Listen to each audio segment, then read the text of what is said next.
ప్రపంచ దివ్యాంగుల దినోత్సవం సందర్భంగా హైదరాబాద్ శ్రీనగర్ కాలనీలోని సత్యసాయి నిగమాగమం ఆడిటోరియంలో ఆశ్రయ ఆకృతి ఫౌండేషన్ ఆధ్వర్యంలో దివ్యాంగుల దినోత్సవాన్ని నిర్వహించారు. గత 27 ఏళ్లుగా బదిరులకు ఉచిత విద్య, వైద్య సేవలను ఈ సంస్థ అందిస్తోందని నిర్వాహకులు తెలిపారు. తమ సేవలను గుర్తించిన తెలంగాణ సర్కార్ ఉత్తమ ఎన్జీఓ అవార్డుతో సత్కరించిందని తెలిపారు. ఈ కార్యక్రమానికి చీఫ్ గెస్ట్ గా ఐఏఎస్ అధికారి జయేష్ రంజన్ హాజరయ్యారు. ఈ సందర్భంగా పలువురు విద్యార్థులు వివిధ ప్రాజెక్టులను ప్రదర్శించారు. My name is Pravalika. I am studying in Ashraya Akriti High School. She is studying in 10th class. My project name is Pythagoras Theorem. Okay, Pythagoras was a scientist who have invented so he has proved that in a right angle triangle the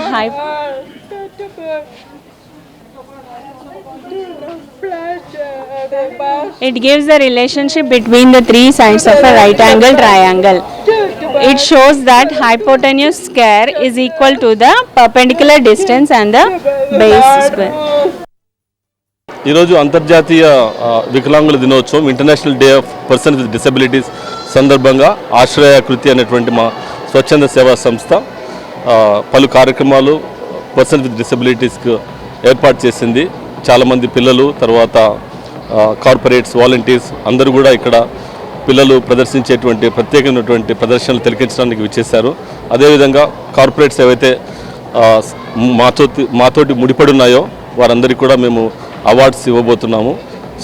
Shri Jayesh Ranjan IAS principal secretary for information technology ఆయన ముఖ్య అతిథిగా విచ్చేస్తున్నారు.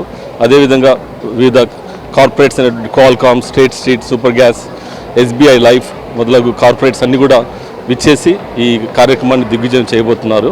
అదేవిధంగా మరొకటువంటి విశేషం ఏమంటే ఈరోజు ఆశ్రయాకృతికి best institution award ఈరోజు తెలంగాణ ప్రభుత్వము అందజేసింది.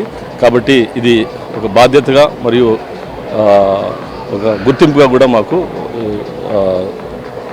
ఉంది. ఇవాళ ఈరోజు అంతర్జాతీయ దివ్యాంగుల దినోత్సవం సందర్భంగా ఆశ్రయ ఆకృతి అనే సంస్థ ఆధ్వర్యంలో ఇక్కడ ఒక కార్యక్రమం ఏర్పాటు చేయడం జరిగింది. మన అందరికీ తెలుసు, సమాజంలో ఇట్లాంటి దౌర్భాగ్యమైన పరిస్థితిలో, నిస్సహాయ పరిస్థితిలో కూడా కొంతమంది ఉంటారు.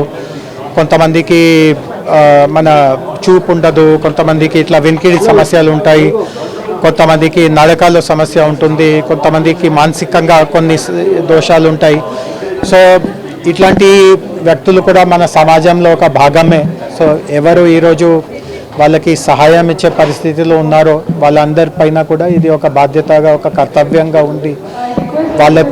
వాళ్ళ ప్రభుత్వంతో పాటు వాళ్ళకు కూడా ఇట్లాంటి సమాజంలో అవసరం ఉన్న వాళ్ళ కోసం వాళ్ళు ముందుకు వచ్చి సహాయం చేస్తూ ఉంటే అది వాస్తవంగా అట్లాంటి వ్యక్తులకి కూడా మనము చాలా సేవ చేసినట్టుగా ఉంటాము. సో ఆశ్రయాకృతి కోసం సుమారు ఒక 30 మంది కార్పొరేట్ సంస్థలు గత చాలా సంవత్సరాల నుంచి రకరకాలుగా డబ్బు పరంగా, వనరుల పరంగా వాళ్ళకి సహాయం చేశారు. సో ఈరోజు వాళ్ళందరికీ ఇక్కడ అవార్డ్స్ ఇవ్వడం జరిగింది. అండ్ ముఖ్యంగా నా ప్రసంగంలో కూడా నేను అదే చెప్పాను, అంటే ప్రభుత్వం కొంత చేస్తూ ఉంది, బట్ దాంతోపాటు కార్పొరేట్ సంస్థలు కూడా CSRని చాలా ఔదార్యంగా, ముఖ్యంగా ఇట్లాంటి నిస్సహాయ పరిస్థితి అనుభవిస్తున్న వాళ్ళ కోసం వాళ్ళు కేటాయించుకోగలిగితే దీనివల్ల వాస్తవంగా వాళ్ళకి చాలా మనము సహాయం చేస్తున్నట్టుగా అవుతాం.